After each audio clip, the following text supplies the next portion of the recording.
റസൂലുള്ളാഹി സ്വല്ലല്ലാഹു അലൈഹി വസല്ലം തങ്ങളുടെ ഉമ്മത്തികൾക്ക് ശരിയായ ദിശ കാണിച്ചു കൊണ്ടുവന്ന് മഹാനായ പ്രവാചകർ സ്വല്ലല്ലാഹു തങ്ങൾ പഠിപ്പിച്ചു തന്ന ഈ ദിവസത്തിൽ നാം ഒക്കെ സമ്മേളിച്ചിരിക്കുന്നത്, ഈ ദിവസത്തിന്റെ ഏറ്റവും പ്രധാനപ്പെട്ട ഒരു കർമ്മം അല്ലാഹുവിന് വേണ്ടി 2 റക്അത്ത് പെരുന്നാൾ നിസ്കരിക്കുക.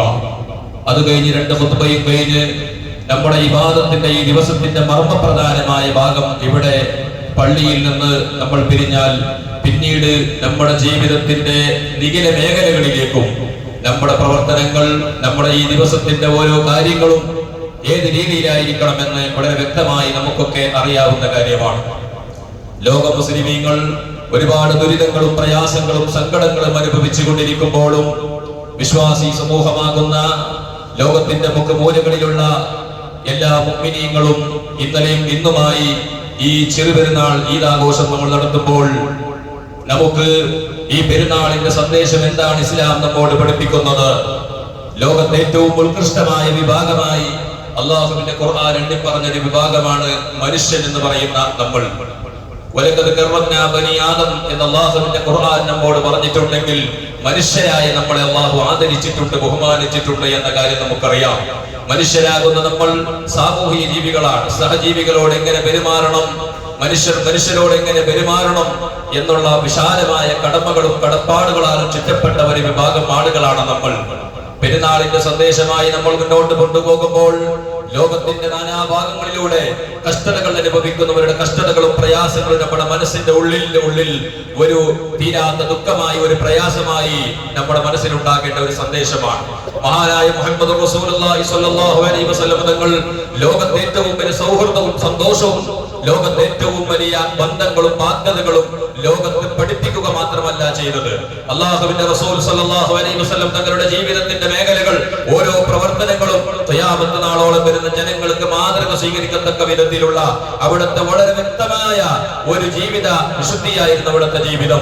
അതുകൊണ്ടാണ് മഹാന്മാർ ഹദീസുകളെ വ്യാഖ്യാനിച്ചുകൊണ്ട് പറയുന്നത്, ഹദീസുകൾ എന്ന് പറഞ്ഞാൽ പ്രവാചകർ സ്വല്ലല്ലാഹു അലൈഹി വസല്ലമയുടെ അഫ്ആലുഹു അഖ്വാലുഹു തഖ്രീറാത്തുഹു സ്വല്ലല്ലാഹു അലൈഹി വസല്ലം, നബി സ്വല്ലല്ലാഹു അലൈഹി വസല്ലം തങ്ങളുടെ പ്രവർത്തനങ്ങളാണ് അവിടുത്തെ ഹദീസുകൾ എന്ന് പറഞ്ഞാൽ, അവിടുത്തെ വാക്കുകളാണ്, അവിടുത്തെ മൗനാനുവാദങ്ങളാണ്. പ്രവാചകർ എങ്ങനെ ജീവിച്ചു എന്ന് ലോകത്തിന് വളരെ വ്യക്തമായി പഠിപ്പിച്ചു തന്ന സ്വഹാബത്ത്, അവിടെ കണ്ടുപഠിച്ച മഹത്തുക്കളായ താബിഈങ്ങൾ, ഇമാമിങ്ങൾ നമുക്ക് വളരെ വ്യക്തമായി നമുക്ക് പറഞ്ഞു തന്നിട്ടുണ്ടെങ്കിൽ, എന്റെ പ്രിയപ്പെട്ട സഹോദരങ്ങളെ, ലോകത്തിന് ഏറ്റവും വലിയ സൗഹൃദം ഈ പെരുന്നാളിലൂടെ നമ്മൾ പഠിക്കേണ്ടതുണ്ട്. ലോകത്ത് മനുഷ്യരെ സ്നേഹിക്കാനാണ് നമുക്ക് പെരുന്നാൾ അല്ലാഹു ആഘോഷിക്കാൻ തന്നിരിക്കുന്നത്. കാരണം ഇന്നലെ വരെ സുജൂദിലായി, ഇബാദത്തിലായി, പരിശുദ്ധ ഖുർആനിലായി സമയങ്ങൾ ചെലവഴിക്കാൻ ഊന്നിപ്പറഞ്ഞ ഇമാമിങ്ങൾ നമ്മോട് ഉസ്താദുമാർ, പണ്ഡിതന്മാർ പറഞ്ഞു തന്നിട്ടുണ്ടെങ്കിൽ, ഇന്നത്തെ ദിവസം ഈ പെരുന്നാൾ നിസ്കാരം കഴിഞ്ഞാൽ നിങ്ങൾ പോകേണ്ടത് മനുഷ്യരെ സ്നേഹിക്കാൻ, മനുഷ്യരെ ആദരിക്കാൻ, മനുഷ്യന്റെ കഷ്ടതകൾ കണ്ടറിയാൻ, മനുഷ്യർക്കെതിരെ തമ്മിൽ സൗഹൃദം പുതുക്കാൻ. നമുക്കറിയാം, പെരുന്നാൾ ദിവസത്തിന്റെ ഏറ്റവും പ്രധാനപ്പെട്ട ഒരു കർമ്മം നമ്മൾ ചെയ്തിട്ടാണ് ഈ പള്ളിയിലേക്ക് വന്നിരിക്കുന്നത്. അതായത് നമ്മുടേതായിരിക്കുന്ന ഈ പെരുന്നാളിന്റെ ഭാഗമായി ഫിത്ർ സക്കാത്തിന്റെ അരി എന്ന് പറയുന്ന ഭക്ഷണദാനം വളരെ പ്രധാനമായി ഒരു മനുഷ്യന്റെ ശരീരത്തിന്റെ ഓരോരുത്തർക്കും ഇന്നലെയുടെ ഈ പ്രഭാതത്തിന്റെ സൂര്യൻ അസ്തമിക്കുന്ന സമയത്ത് ഭൂമിയിലുണ്ടായ സർവ്വ ആണിനും പെണ്ണും ചെറിയവനിക്കും വലിയവനിക്കും അവന്റെ ശരീരത്തിന്റെ തടിയുടെ സക്കാത്തായി സക്കാത്തുൽ ബദനി എന്ന് നമ്മുടെ കിതാബുകളിൽ രേഖപ്പെടുത്തി പറയുന്ന ആ സക്കാത്ത് കൊടുത്തിട്ടാണ് വന്നത്. ഇതിലൊരു വലിയ പാഠം നമുക്കുണ്ട്. ഒരു പാവപ്പെട്ടവന്റെ കയ്യിലേക്ക് കൊണ്ടുപോയി നിന്റെ ഒരു ഫിത്ർ സക്കാത്തിന്റെ അരി കൊണ്ടുപോയി കൊടുക്കുമ്പോൾ ഇസ്ലാം എന്താണ് ഇത് ഉദ്ദേശിച്ചതെന്ന് നമ്മൾ പഠിക്കേണ്ടതുണ്ട്. ഇവിടെ പാവപ്പെട്ടവനെ കൂടി പിടിച്ചുകൊണ്ട് ഇനി ജീവിക്കാൻ സാധിക്കുകയുള്ളൂ. പാവപ്പെട്ടവരിലേക്ക് നിന്റെ ജീവിതത്തിന്റെ ഏറ്റവും പ്രധാനപ്പെട്ട ഒരു ഭക്ഷണം നമുക്കറിയാം. പെരുന്നാളിലൂടെ നമ്മൾ ചെയ്യുന്ന ഏറ്റവും പ്രധാനപ്പെട്ട കാര്യമാണല്ലോ ഭക്ഷണദാനം എന്നുള്ളത്. അതോടെ പാവപ്പെട്ടവന്റെ വീട്ടിലും പണക്കാരന്റെ വീട്ടിലും ചെറിയവന്റെയും വലിയവന്റെയും തൊഴിലാളിയുടെയും വീടുകളിൽ അവരുടെ വീടുകളിൽ ഭക്ഷണമുണ്ടായിരിക്കണം. ആ ഭക്ഷണമില്ലാതെ ഒരു മനുഷ്യന് പാവപ്പെട്ടവരുടെ കഷ്ടപ്പെടരുതെന്ന് മനസ്സിലാക്കിക്കൊണ്ട് എന്റെ ഇസ്ലാം ഇവിടെ ഫിത്ർ സക്കാത്ത് പറയുമ്പോൾ ഇവിടെ പണം കൊടുക്കാൻ പറഞ്ഞില്ലല്ലോ. സ്വർണവും നാണയം, സ്വർണവും വെള്ളിയും കൊടുക്കാൻ ഇസ്ലാം പഠിപ്പിച്ചില്ല. എന്തേ കൊടുക്കാൻ പഠിപ്പിച്ചിട്ടുള്ളൂ?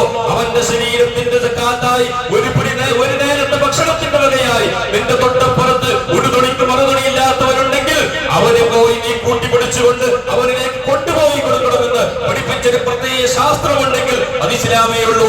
ഈ ഇസ്ലാമിന്റെ സന്ദേശം അതാണ്. പാവപ്പെട്ടവന്റെ തൊട്ടടുത്ത വീട്ടിൽ പാവപ്പെട്ടവൻ കഞ്ഞി കുടിക്കാൻ ഗതിയില്ലാതവൻ ജീവിക്കുന്നുണ്ടെങ്കിൽ ആ അവന്റെ തൊട്ടടുത്തുള്ള പണക്കാരൻ അവൻ നല്ല വിഭവസമൃദ്ധമായ ഭക്ഷണം കഴിച്ചിട്ട് ആഹ്ലാദത്തിൽ സന്തോഷത്തോടെ ജീവിക്കുന്നുണ്ടെങ്കിൽ എന്ന് ലോകത്തോട് പഠിപ്പിച്ച ഒരു നേതാവുണ്ടെങ്കിൽ അത് അന്ന് മുതൽ ഇന്ന് വരെ ഖിയാമത്ത് നാൾ വരെ ചരിത്രത്തിന്റെ താളുകളിൽ നിന്ന് നമ്മൾ പഠിപ്പാൻ പോയാൽ അത് പ്രവാചകർ മുഹമ്മദ് റസൂലുള്ളാഹി സ്വല്ലല്ലാഹു അലൈഹി വസല്ലം എന്ന് പറയുന്ന ലോകത്ത് ഉദാത്തമായ മാതൃക തെറ്റിച്ച ആ പ്രവാചകനെ നമുക്ക് പഠിക്കാൻ കഴിയുകയുള്ളൂ. അല്ലാഹുവിന്റെ റസൂൽ സ്വല്ലല്ലാഹു അലൈഹി വസല്ലം മദീനത്തെ പള്ളിയിലേക്ക് പെരുന്നാൾ നിസ്കാരത്തിന് പോകുമ്പോൾ ഒരു പാവപ്പെട്ട കുഞ്ഞ്, ചെറിയ ഒരു ഒട്ടുമൊട്ടും വരിയാത്ത ഒരു യതീമായ കുട്ടി ആ വഴിയിൽ നിന്നുകൊണ്ട് സങ്കടപ്പെടുമ്പോൾ അല്ലാഹുവിന്റെ പ്രവാചകൻ ചോദിച്ചു, മോനെ എന്തിനാണ് നീ കരയുന്നത്? ആരാ ചോദിക്കുന്നത്? ലോകത്തെ ഏറ്റവും വലിയ നേതാവ് അല്ലാഹുവിന്റെ റസൂൽ സ്വല്ലല്ലാഹു അലൈഹി വസല്ലം കൂടെ അവിടുത്തെ കൂട്ടത്തിൽ പോലീസുകാരോ പട്ടാളക്കാരോ കാവൽക്കാരോ ഇല്ല, ലോകത്തെ ഏറ്റവും വലിയ താഴ്മയോടുകൂടെ നടന്ന നേതാവ് ആ റസൂലുള്ളാഹി തങ്ങൾ ചോദിച്ചു, മോനെ എന്തിനാണ് നീ കരയുന്നത്? അല്ലാഹുവിന്റെ റസൂലിനോട് ആ മകൻ പോലും പറഞ്ഞു, എന്റെ വീട്ടിൽ എനിക്ക് ഭക്ഷണം കൊണ്ടുതരാൻ, എനിക്ക് വസ്ത്രം വാങ്ങിത്തരാൻ എന്റെ ഉപ്പയില്ല, ഞാൻ അനാഥയാണ്. എന്റെ ഉപ്പയും തങ്ങളത്തിൽ പോയിട്ട് ഷഹീദായിട്ടുണ്ടെന്ന് പറഞ്ഞപ്പോൾ അല്ലാഹുവിന്റെ റസൂൽ സ്വല്ലല്ലാഹു അലൈഹി വസല്ലം എന്താ ചോദിക്കുന്നത്? എന്താ ചെയ്യുന്നത്? ലോകത്തിന്റെ നേതാവിന്റെ മാതൃക പിടിക്കണ്ടേ നമ്മൾ? ആ കുഞ്ഞിനെ കൈ പിടിച്ചു കൊണ്ടുപോകുന്നു. എവിടത്തേക്കാ കൊണ്ടുപോകുന്നത്? അനാഥാലയങ്ങളിലേക്കല്ല, യതീംഖാനകളിലേക്കല്ല, ഏതെങ്കിലും സെന്ററുകളിലേക്കല്ല, സ്വന്തം വീട്ടിലേക്ക് കൊണ്ടുപോയി ഭാര്യയാകുന്ന ആയിഷയുടെ കയ്യിൽ ഏൽപ്പിച്ചുകൊണ്ട് പറയുന്നു, പ്രിയപ്പെട്ട പത്നിയോട് പറയുന്നു, ഇതെന്റെ എന്റെ മകനാണ്, നിന്റെ മകനാണ്. ഒരു കുഞ്ഞിനെ പോലെ, ഒരു മകനെ പോലെ ഒരു യതീമായ കുട്ടിയെ സംരക്ഷിക്കാൻ പഠിപ്പിച്ചുകൊണ്ട്, വസ്ത്രം കൊടുത്തുകൊണ്ട്, ഭക്ഷണം കൊടുത്തുകൊണ്ട് ആ കുട്ടിയെ സംരക്ഷിക്കുന്നു. എല്ലാം കൊടുക്കുകയാ. അല്ലാഹുവിന്റെ റസൂൽ സ്വല്ലല്ലാഹു അലൈഹി വസല്ലം പറ്റി ആ കുട്ടി പാടിയില്ലേ, അൻതഉം വന്നമബു മാ റഅയ്നാ ഫീഹിമാ മിസ്ല ഹുസ്നിക ഖത്തു യാ സയ്യിദി ഖൈറൻ നബി. യല്ലേ നമ്മൾ മക്കൂസിൽ പാടുന്നത്. അല്ലാഹുവിന്റെ റസൂലിനെ പറ്റി ആ കുട്ടി പിന്നീട് വർണ്ണിച്ചതെന്താണ്? എന്റെ ഉപ്പയെക്കാളും എന്റെ ഉമ്മയിൽ നിന്ന് കിട്ടാത്ത സ്നേഹം, എന്റെ ഉപ്പയിൽ നിന്ന് കിട്ടാത്ത സ്നേഹം എനിക്ക് അല്ലാഹുവിന്റെ റസൂലിൽ നിന്ന് കിട്ടി എന്ന് പഠിപ്പിച്ച ലോകത്തിന്റെ നേതാവ് മുഹമ്മദ് റസൂലുള്ളാഹി. ആ നബി തങ്ങൾ മാതൃക ലോകത്ത് സ്വീകരിച്ചാൽ ഒരു അനാഥ കുട്ടി ഇവിടെ കരയേണ്ടി വരികയില്ല. ഒരു നേരത്തെ ഭക്ഷണമില്ലാതെ ഒരു പാവപ്പെട്ടവരുടെ കരയേണ്ടി വരികയില്ല. ഇവിടെ ഈ വൃദ്ധസദനങ്ങളിൽ ഉപ്പയെ കൊണ്ടുപോയി ഏൽപ്പിക്കുന്ന കുട്ടികൾ ഈ സമുദായത്തിൽ വളർന്നു വരികയില്ല. എന്തേ? നമ്മൾ ഇസ്ലാമിനെ കൈവിട്ടുപോയി എന്നുള്ളതാണ്, സാഹോദര്യം കൈവിട്ടുപോയി എന്നുള്ളതാണ്, പരസ്പരം സൗഹൃദങ്ങൾ കൈവിട്ടുപോയി. വിശാലമായ പ്രശ്നങ്ങൾക്ക് വേണ്ടി തമ്മിൽ ചോരക്കലഹങ്ങൾ ഉണ്ടാകുന്ന സമൂഹമായി മാറിയില്ലേ? വിശാലമായ പ്രശ്നങ്ങൾക്ക് വേണ്ടി തമ്മിൽ തർക്കങ്ങൾ ഉടലെടുക്കാനുള്ള ആളുകളുണ്ട്. തർക്കങ്ങളെ ഇല്ലായ്മ ചെയ്യാൻ, അതിനെ കോംപ്രമൈസ് ചെയ്യാനുള്ള ആളുകൾ ഈ സമൂഹത്തിൽ ഇല്ലാതെ പോയി എന്നുള്ളത് ഈ സമുദായത്തിന്റെ ഏറ്റവും വലിയ പരാജയമല്ലേ? ഈ സമുദായം പരാജയപ്പെടുന്നത് ഒരു നേതൃത്വത്തിന്റെ ഗുണം, അല്ലെങ്കിൽ ഒരു നേതൃത്വം അതിനെ തീർക്കുന്ന മുസ്ലിം സമുദായത്തിലൂടെയുള്ള പ്രശ്നങ്ങളും കുഴപ്പങ്ങളും ഉണ്ടാകുമ്പോൾ അതിനെ ഇല്ലായ്മ ചെയ്തുകൊണ്ട് സൗഹൃദം കാട്ടിക്കൊടുക്കാൻ ലോകത്തെ മാതൃക കാണിച്ച നേതാവിൽ നിന്ന് മാതൃക സ്വീകരിക്കുന്ന ആളുകൾ ഈ സമുദായത്തിൽ ഇല്ലാതെ പോകുമ്പോൾ ലോകത്തിന് നാശമാണ് കൈവന്നുകൊണ്ടിരിക്കുന്നത്. ലോകത്ത് എന്തെല്ലാം തെറ്റുകുറ്റങ്ങൾ സമൂഹത്തിൽ വളർന്നുകൊണ്ടിരിക്കുകയാണ്. ഒരു ഭാഗത്ത് കഞ്ചാവിന്റെയും മയക്കുമരുന്നിന്റെയും അടിമകളായി ഈ സമുദായം കൂട്ടുകുത്തിക്കൊണ്ടിരിക്കുകയാണ്. മഹല്ലുകളുണ്ട്, നാട്ടിലുള്ള സംഘടനാ പ്രവർത്തനങ്ങളുണ്ട്. പക്ഷേ എല്ലാം അവരവരുടേതായിരിക്കുന്ന സ്വാർത്ഥ താല്പര്യങ്ങൾക്ക് വേണ്ടി പ്രവർത്തിക്കുന്ന ഒരു കാര്യമായി മാറി. എല്ലാവർക്കും അവരുടെ സംഘടനയുടെ പേര് പ്രശസ്തിക്ക് വേണ്ടി പ്രവർത്തിക്കുന്ന സമുദായമായി മാറി. പാവപ്പെട്ടവർ കുഞ്ഞി അല്ലെങ്കിൽ പാവപ്പെട്ട ചെറുപ്പക്കാരൻ അവർ മയക്കുമരുന്നിന്റെ കഞ്ചാവിന്റെ അടിമപ്പെട്ടു പോയിട്ടുണ്ടെങ്കിൽ എന്തുകൊണ്ട് അവൻ കുടുങ്ങി എന്ന് ലോകത്തിന് ആ കുട്ടി അവനിൽ നിന്ന് അവനെ ഒന്ന് പഠിച്ചുകൊണ്ട് അവനെ ഒന്ന് ഇരുത്തി അവനോടൊന്ന് ഉപദേശിക്കാൻ ഈ സമുദായത്തിൽ ആളുകളില്ലാതെ പോയി എന്നുള്ളത് ഈ സമുദായം അനുഭവിക്കുന്ന ഏറ്റവും വലിയ പ്രയാസമല്ലേ? അല്ലാഹുവിന്റെ റസൂൽ സ്വല്ലല്ലാഹു അലൈഹി വസല്ലം അടുക്കലേക്ക് വന്നുകൊണ്ട് ഒരാൾ വന്നുകൊണ്ട് പറഞ്ഞു, നബിയേ എനിക്ക് വ്യഭിചരിക്കാൻ ആഗ്രഹമുണ്ടെന്ന് പറഞ്ഞു. അല്ലാഹുവിന്റെ റസൂൽ അടിച്ചോടിച്ചില്ല ആ കുട്ടിയെ, ആ ചെറുപ്പക്കാരനെ. അല്ലാഹുവിന്റെ റസൂലിന്റെ ഏറ്റവും വലിയ മാതൃക സ്വഭാവം ലോകത്ത് ഏറ്റവും വലിയ പ്രശംസിക്കപ്പെട്ട സ്വഭാവത്തിന്റെ ഉടമ അല്ലാഹുവിന്റെ റസൂൽ ചോദിച്ചു ആ ചെറുപ്പക്കാരനോട്, വ്യഭിചരിക്കാൻ ആഗ്രഹം, സപ്പോർട്ട്, അതായത് പെർമിഷൻ ചോദിച്ചിട്ട് പ്രവാചകന്റെ അടുക്കലേക്ക് വരികയാണെങ്കിൽ തന്നെ ആ പ്രവാചകന്റെ ഗുണം നമുക്ക് മനസ്സിലാക്കാം. നമ്മളെപ്പോലെ ക്രൂരന്മാരല്ല, നമ്മളെപ്പോലെ ക്രൂരമായ സ്വഭാവത്തിന്റെ ഉടമയല്ല. അല്ലാഹുവിന്റെ റസൂൽ ചോദിച്ചു, നിനക്ക് വ്യഭിചരിക്കാൻ ആഗ്രഹമുണ്ടോ? അല്ലാഹുവിന്റെ റസൂൽ ചോദിച്ചപ്പോൾ അവന് പറഞ്ഞ ആഗ്രഹമുണ്ട്.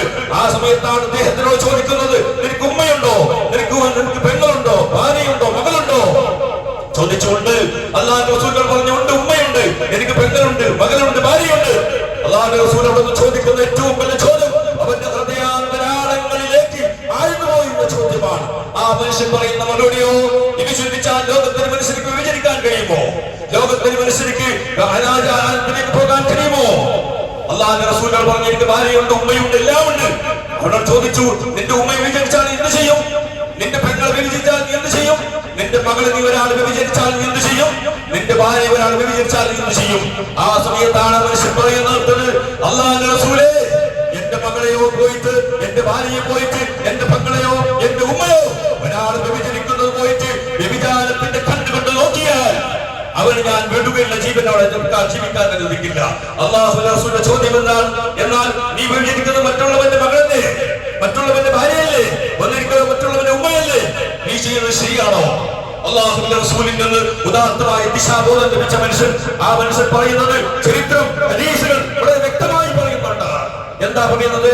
അള്ളാഹുവിന്റെ റസൂലിന്റെ അടുക്കലേക്ക് വന്ന സ്വഹാബ മനുഷ്യൻ പറയുന്നു, എന്റെ ജീവിതത്തിൽ ഇങ്ങോട്ട് വരുമ്പോൾ എനിക്ക് ഏറ്റവും ഇഷ്ടം വ്യഭിചാരമാണ്, എന്നാൽ തിരിച്ചു പോകുമ്പോൾ എനിക്ക് ഏറ്റവും വെറുപ്പുള്ളത് വ്യഭിചാരമാണ്. എന്റെ കേസ് കൊടുത്തിട്ട് അദ്ദേഹത്തിനെ അറസ്റ്റ് ചെയ്തിട്ട് അവർക്ക് അവിടുന്ന് എന്തെങ്കിലും ഫൈൻ ഉണ്ടാക്കിയിട്ട് അദ്ദേഹത്തെ മാറ്റിപ്പറിച്ചതല്ല. നിമിത്തങ്ങളെ ഒറ്റൊരു വാക്യമുണ്ട്, ലോകത്തിന് മാറ്റിയെടുക്കാൻ കഴിയുമെങ്കിൽ ഇതാണ് പ്രവാചകന്റെ മുഹമ്മദ് റസൂലുള്ളാഹി. ആ നബി സല്ലല്ലാഹു അലൈഹി വസല്ലമയെ നമ്മൾ ജീവിതത്തിൽ മാതൃകയാക്കണം, തെറ്റുകുറ്റങ്ങൾ ഒഴിവാക്കണം. അതല്ലേ ഈ ഖുതുബയിൽ പറയാൻ പോകുന്നത്.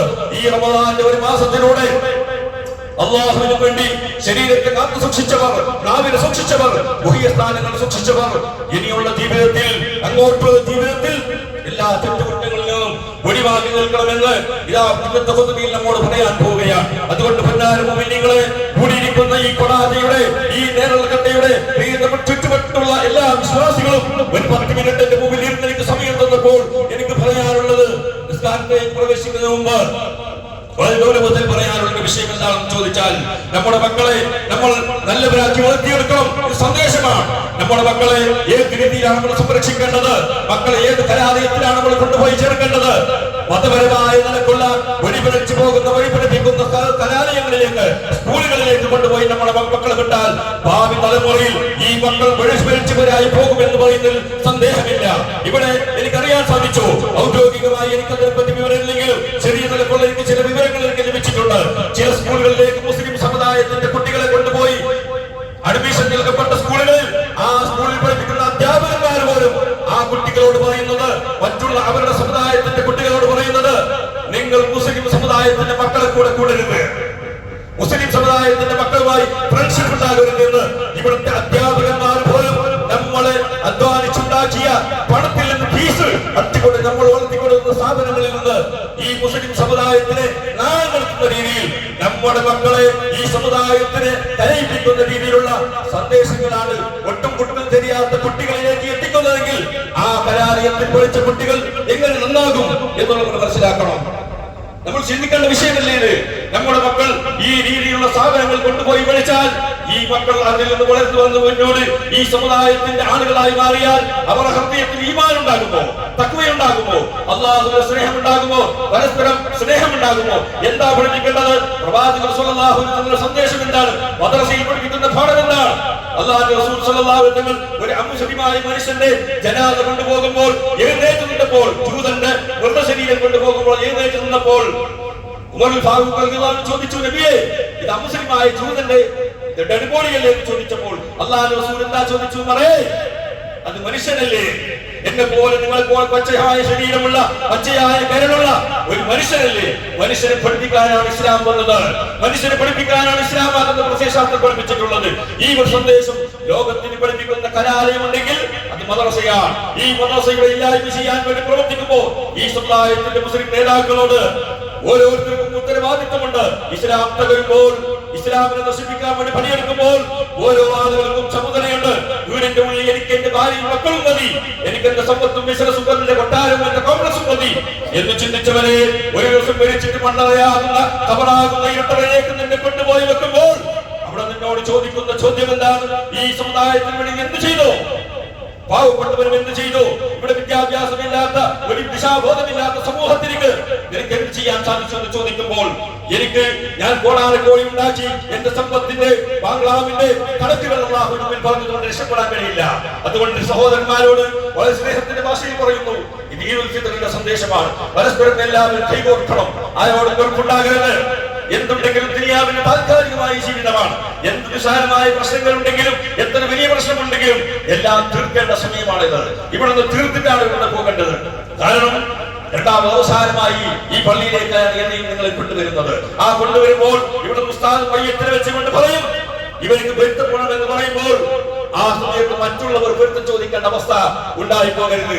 ജീവിച്ച് നീ മരിക്കുന്നതിന് മുമ്പ് എന്റെ മനസ്സിലൂടെ ഒരാളോട് വെറുപ്പുണ്ടാകരുത്. മഹാനായ അബൂബക്കർ ഗിഫാരി റളിയല്ലാഹു അൻഹു അല്ലാഹുവിന്റെ റസൂൽ സ്വല്ലല്ലാഹു അലൈഹി വസല്ലം സ്വർഗ്ഗാവകാശി എന്ന് പറഞ്ഞ സ്വഹാബിയെ പറ്റി ആ അബൂബക്കർ ഗിഫാരി റളിയല്ലാഹു അൻഹു പോയിട്ട് അദ്ദേഹത്തിനെ പറ്റി പഠിച്ചപ്പോൾ അദ്ദേഹം പറഞ്ഞത് എനിക്ക് എന്റെ ജീവിതത്തിൽ ഏറ്റവും വലിയ സൽക്കർമ്മം എന്താണെന്ന് അറിയോ?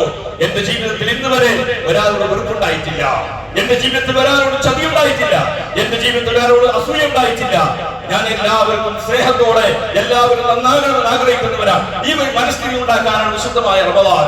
ഈ ഒരു മനസ്ഥിതി ഉണ്ടാക്കാനാണ് പെരുന്നാൾ.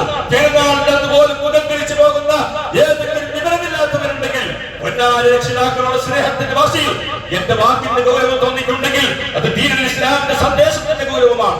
എന്റെ നിങ്ങളോടുള്ള എന്തെങ്കിലും വ്യക്തിപരമായ എന്തെങ്കിലും വെറുപ്പുള്ള അതിന്റെ ആ ശബ്ദ ശൈലി മാറ്റമല്ല. ഇസ്ലാമിന്റെ സന്ദേശം നിങ്ങൾക്ക് ഞാൻ എത്തിക്കുകയാണ്.